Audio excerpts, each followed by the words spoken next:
అదే RTV app వార్తల్ని క్షణాల్లో చదివే అవకాశం ఉంటుంది. ఒక న్యూస్ పేపర్, ఒక టెలివిజన్ ఛానల్ మీ చేతుల్లో ఎప్పుడూ ఉంటాయి.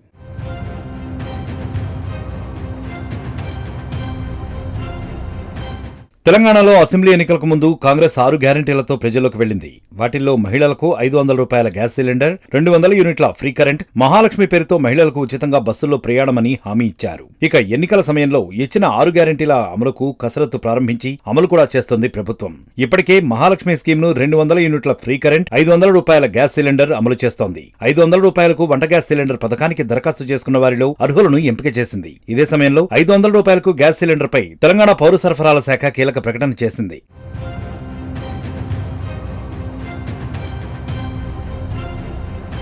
తెలంగాణలో 18,86,000 మంది 500 రూపాయలకు గ్యాస్ సిలిండర్ పథకాన్ని వినియోగించుకుంటున్నారని ప్రభుత్వం తెలిపింది. ఈ పథకం కింద ఏప్రిల్ 13వ తేదీ నాటికి కొందరు 2వ రాయితీ సిలిండర్ కూడా పొందారని వెల్లడించింది. మహాలక్ష్మి పథకం ప్రారంభించినప్పటి నుంచి ఇప్పటి వరకు మొత్తం 21,29,460 గ్యాస్ సిలిండర్లు తీసుకున్నారట.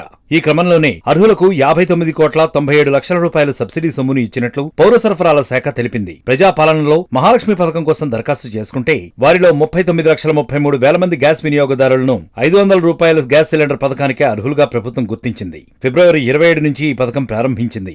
కాగా 500 రూపాయలకే గ్యాస్ సిలిండర్ పథకం వల్ల ఈ 3 నెలల వ్యవధిలోనే సిలిండర్ల వినియోగం పెరిగినట్లు పౌర సరఫరాల శాఖ గణాంకాలు వెల్లడిస్తున్నాయి.